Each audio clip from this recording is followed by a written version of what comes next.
Have you ever heard of the American Monument? No, neither had Alex and Finn. That was their first mistake. For them, it was just another forgotten stop on a long, sun-baked stretch of forgotten highway. A cross-country road trip, two college kids looking for adventure. They found it. The sign was faded, the letters peeling. The American Monument. It looked like some bizarre, abandoned theme park from a fever dream. Massive concrete statues of forgotten presidents and bizarre patriotic symbols baked under the relentless Midwestern sun. It was perfect. A weird, kitschy detour. They pulled over, grabbing an old, dusty brochure from a rusted metal box near the entrance. The air inside was heavy, silent except for the crunch of their shoes on the gravel path.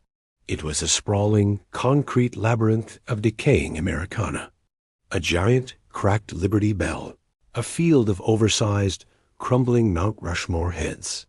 Weeds pushed through every crack, and everything was coated in a fine layer of dust. It was creepy, but in a cool, urbane explorer kind of way. At first, then, they noticed the music. Faint, tinny calliope music, like a distant, dying carnival. It seemed to come from everywhere and nowhere at once. That's when the first wave of real unease hit them. They'd spent maybe 20 minutes wandering deeper, laughing at the absurd, decaying exhibits. But when they decided to head back, the path they came in on was gone, blocked by a 10-foot-tall concrete statue of Paul Bunyan that definitely hadn't been there before. They laughed it off. They must have gotten turned around. So they pulled out the brochure, trying to retrace their steps. But every path they took seemed to loop back on itself, or lead to a dead end that hadn't existed minutes ago. The park was changing, shifting around them like a Rubik's Cube with them trapped inside. Panic started to set in, cold and sharp. And then they saw him, the groundskeeper. He was standing by a derelict fountain, methodically sweeping dust from one patch of concrete to another. He was an older man, dressed in a faded uniform, with a smile plastered on his face. A wide, unblinking, absolutely terrifying smile. He didn't seem to notice them at first, but as they tried to quietly sneak past, his head snapped in their direction. The smile never wavered. "Welcome, visitors," he boomed, his voice unnaturally loud in the silence. "Glad you could make it for the show." He started walking towards them, his pace unhurried but deliberate. There was something wrong with his strength, the way he effortlessly pushed a multi-ton concrete bench aside to clear his path. This wasn't a rescue. This was a hunt. They ran, down endless concrete corridors, past leering statues of historical figures whose eyes seemed to follow them. The calliope music grew louder, warping and slowing down, the notes bending into a sickening groan.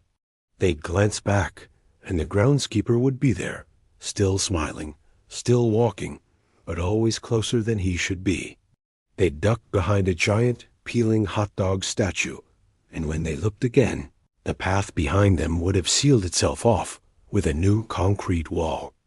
The sound of scraping stone became the soundtrack to their terror. The park was playing with them, herding them deeper into its concrete heart, and the groundskeeper was its shepherd. Using the crumpled brochure as their only guide, they started to piece it together. The park wasn't random. It followed a kind of twisted logic, a blueprint of patriotic zones. The colonial corner, the Wild West wasteland, the future that never was pavilion. They realized they weren't just running blindly.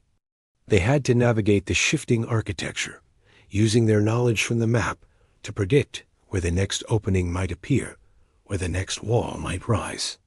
It was a desperate race against a living, breathing prison of concrete and rust.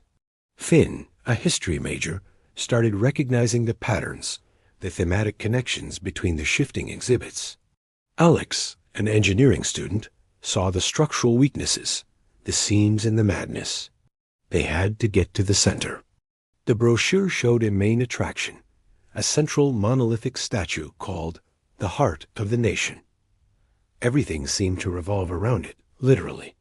They reasoned that if they could get to the heart, they could find the main control, the power source, something to shut this nightmare down. The groundskeeper was always just a few steps behind, his cheerful calls echoing through the empty park. Don't be shy. The main event is about to begin. He seemed to treat their desperate flight as part of the attraction, a live performance for an audience of ghosts. They were no longer visitors. They were becoming part of the exhibit. Their journey led them through the most surreal parts of the monument. A petrified forest of steel girders twisted into the shape of trees. A massive empty replica of the Grand Canyon, carved from concrete, with a rickety scaffolding network crisscrossing the chasm. And at the very center of it all, perched on the highest point, was the heart of the nation. It was a monstrous, abstract spire of concrete and twisted rebar that hummed with a low, oppressive energy. The warped calliope music was loudest here. And that's where they saw it. Encased within the semi-translucent base of the statue were figures. People. Frozen, their faces locked in silent screams. Past victims, their life force being siphoned to power this place, to keep the walls shifting. The groundskeeper appeared on the scaffolding below them, his smile wider than ever.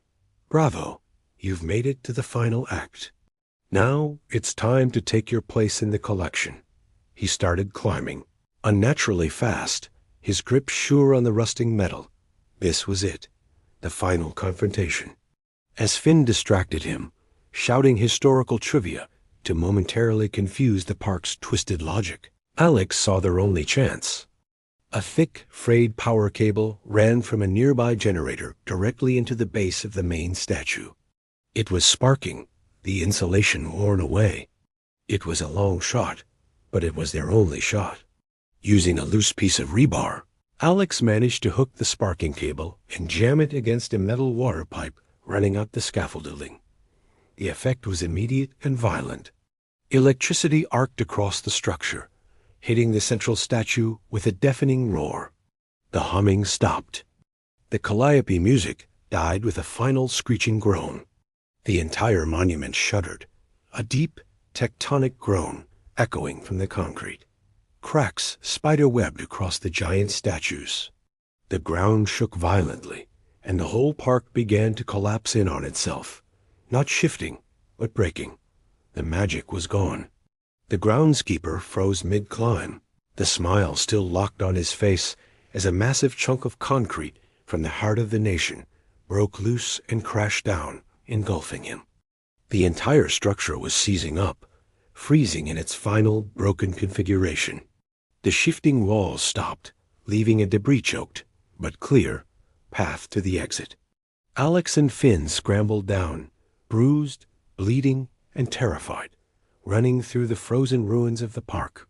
They didn't stop until they were back in their car, peeling out onto the highway. In the rear-view mirror, they saw the wreckage of the American monument. And in the middle of it all, just visible through the dust, was a single, unmoving, frozen smile. They drove on, and they never looked back. Thanks for watching. If you enjoy stories about places that shouldn't exist, make sure to like and subscribe for more.